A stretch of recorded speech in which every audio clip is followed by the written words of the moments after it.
Hi, we are live.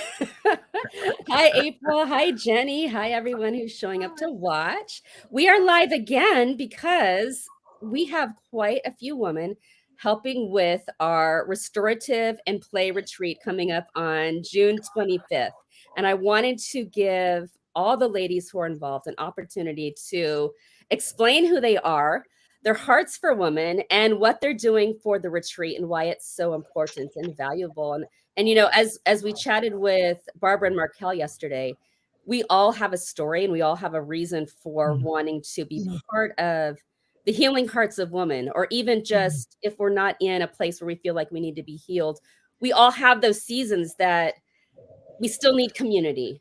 We still need to be told that we're powerful. We still want to be creative, whatever that means. We're jumping into this retreat on June 25th. I am so excited because the women who are helping me with it are just phenomenal. The women coming are going to be just as phenomenal. But let's say hi to April and Jenny. Hi. Here. We have a breathwork workshop happening, and we'll talk to Jenna later this week, who's leading that. We have our affirmation and play workshop that will be happening. We heard from Barbara yesterday. If you hadn't had a chance to listen yet, she very well described what that means. And the rest of the retreat will be April leading a coloring meditation. I don't want to leave. Chioma is beginning the retreat with a spiritual practice. We'll be opening with a short spiritual practice. But April, let's chat with you. Where do you live, first of all? Because you're not in America, you're not in the United States. Where do That's you where I'm live? And from. tell us, yeah, it's where you're from. So it's a fun story. And why are you part of this retreat? What do you do? Why does this matter? Oh gosh. So I'm originally from West Texas. So I'm far flung from where I came from. I currently live in West Waterford, Ireland, which is to me one of the most beautiful places I've ever seen in the world. And I'm here um, really as an expat, but truly also as an immigrant. We have long-term permanent plans to remain here in Ireland. My husband is an archery coach, and he was asked to help build the Olympic archery team here in Ireland. As for me, I had to make my space here and figure out what I'm going to do with myself. Before I moved over here, I was trained in Texas in an expressive arts practice known as creative alchemy. And when I received my certification in expressive arts, I started to expand my horizons into different healing modalities, which led me to going to seminary, basically, and becoming an interfaith minister with One Spirit Interfaith in the UK.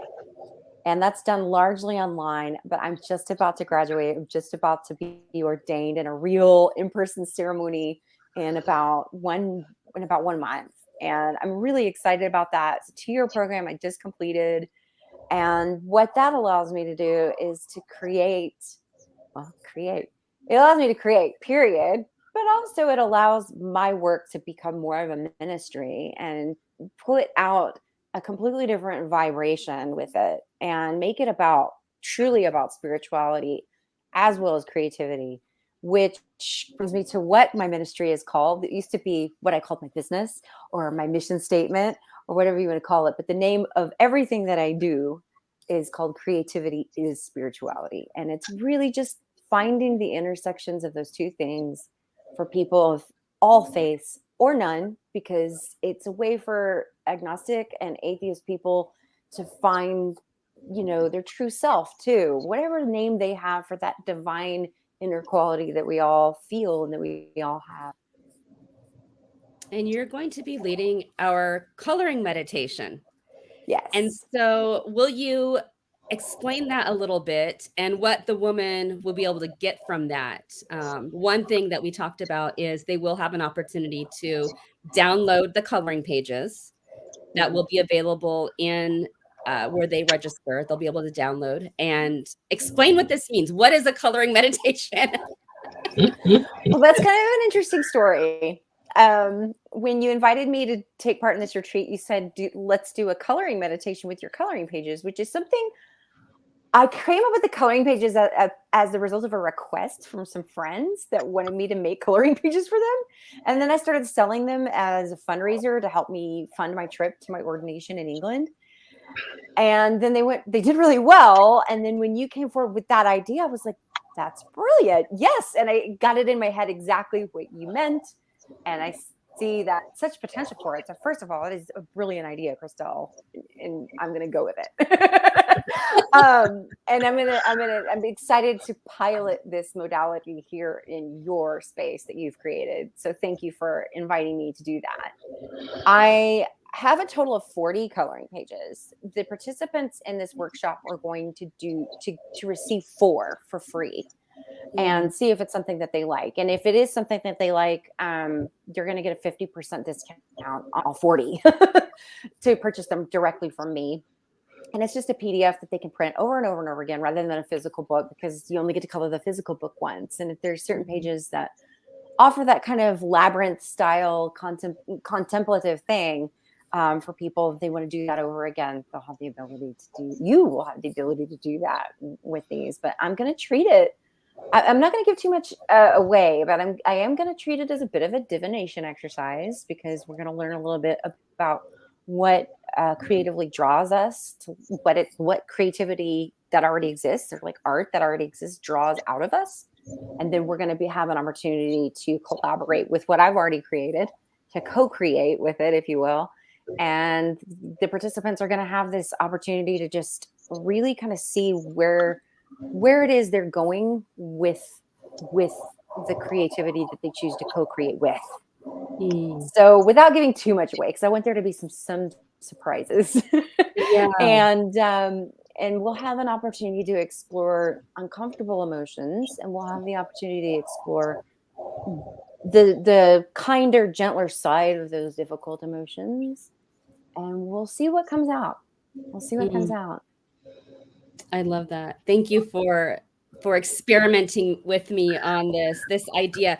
And I know it's not completely new. You already have created something called Creativity as Spirituality. So although I may have jumped in with this meditation thing, it's something you very much do, and it's very much part of your spiritual practice. So I'm so excited to do this with you and see how you lead this.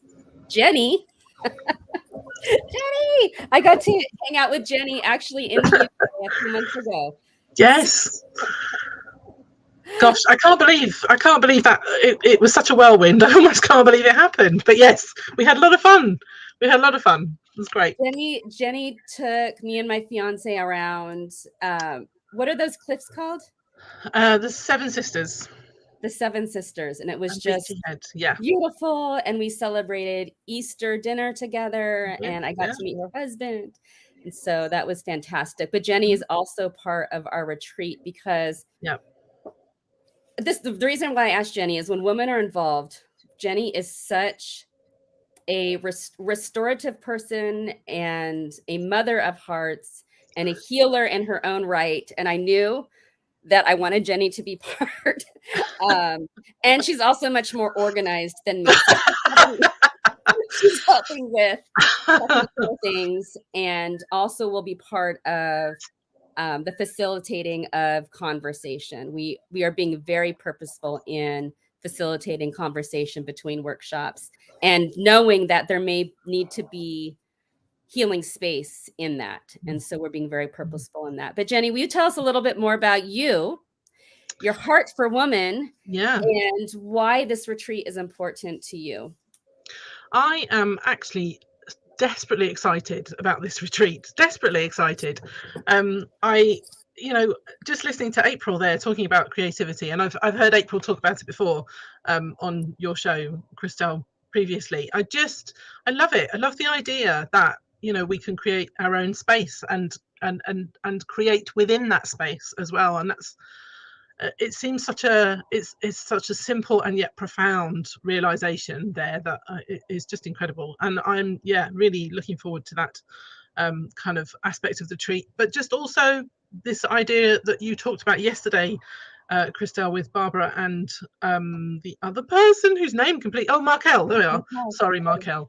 The idea about creating community and, you know, building this kind of sisterhood. And it's interesting that you just talked about a kind of restorative and mothering heart that I have, and I have always had that. The work that I do is with those who support young people. So I've been a youth worker myself, but more lately I'm offering the support to those who support those young people themselves, because I think that's a really important thing to be able to do. And one of the aspects of that is being a little bit of a mother to those people. I just heard one of my clients say that he has massively grown in confidence in his own kind of ability to do stuff, and that really, I was really kind of thrilled that he would be able to say that, really.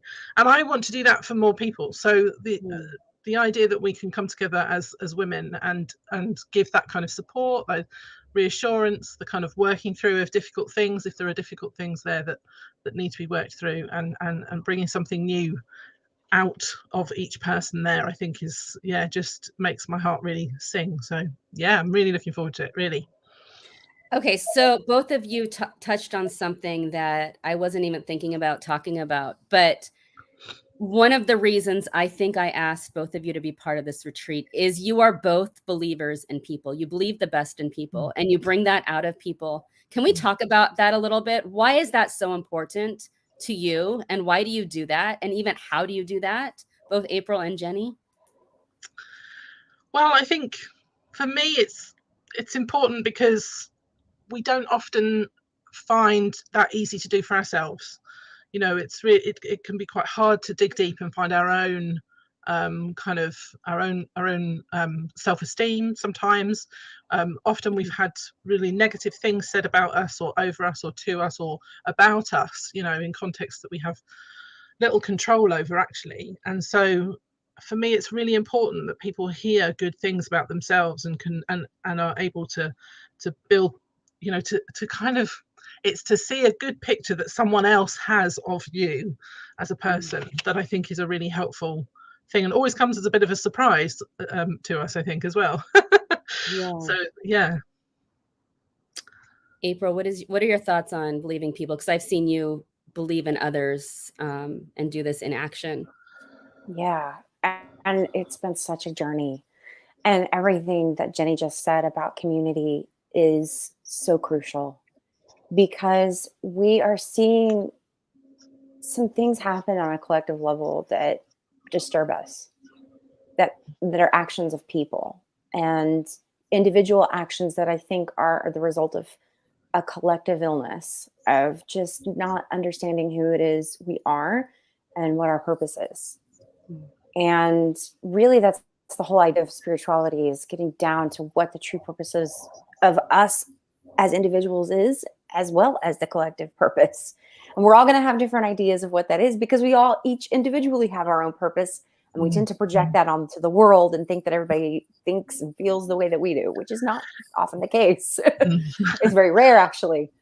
I think at the core of it all, people deserve and also so desperately need to feel heard and to feel seen, and specifically for their pain to be heard and seen, because pain is a part of life, and we have very, very different ways of approaching how it plays a part in our lives. But fundamentally, we're not really seeing each other's pain. We're only really paying attention to our own. And that's kind of a best case scenario for ourselves too. Sometimes we don't even see our own pain. Yeah. So it's so incredibly important to create communities that are for the express purpose of that witnessing. And Jenny talked about youth work.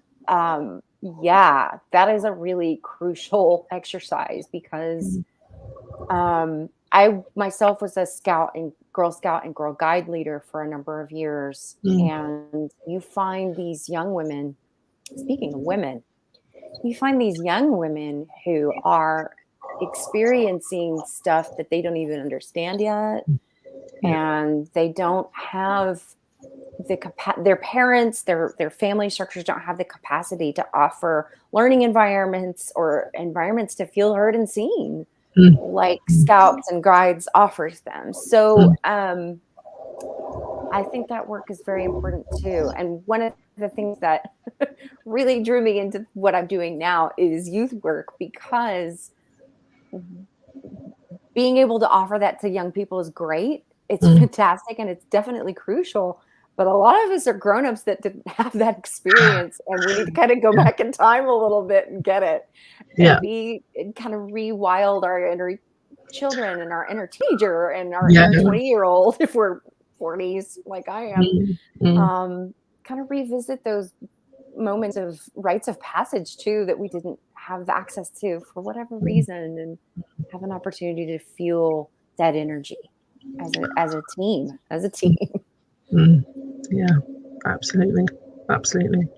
I'm reminded of something that I work with children, and the families I work with are so phenomenal. I'm watching parents teach their children very purposely how to name their feelings.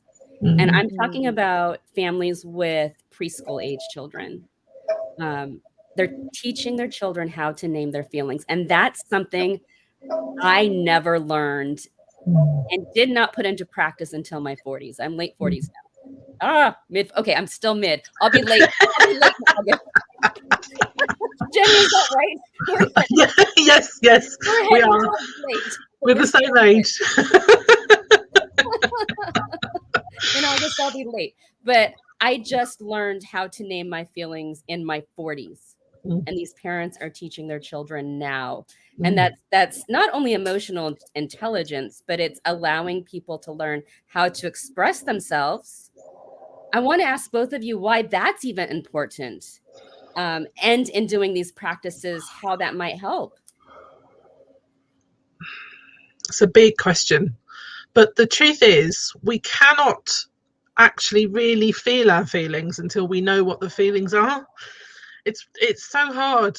As a kid, my most common answer to the question, how are you, was I'm tired, because that was something that I could name.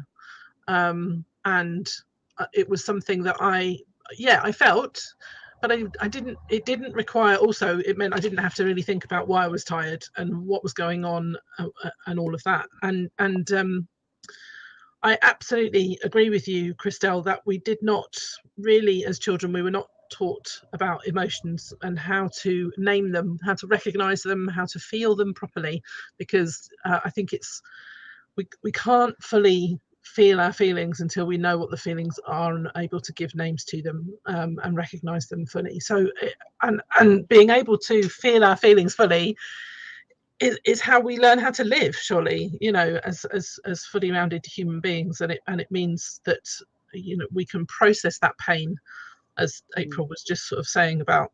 I had a real kind of like, oh yes, definitely, as you were saying that, April, because life is painful. Actually, there's a lot of pain in life, and we need to learn how to recognize that fully for ourselves, but also share that with other people, because that old thing about a problem shared is a problem halved, man, there's a truism if ever there was one. I mean, it's just incredible. So that's for me, that's where that kind of comes from, really. I know I want to hear April too, but I kind of want to lead into something with April, because I know there was a time in my life where I couldn't name my feelings. And so I expressed myself through art. And this is one of the reasons I love what April does, because before I knew how to name my emotions, and I wasn't even allowed to yet, I was in, what was it? Grief art class. It wasn't called this, but it was a grief art class. It was processing grief and emotions through art. So April, please expand on that and how art can even help in that, because I have a feeling that you may have tapped into this.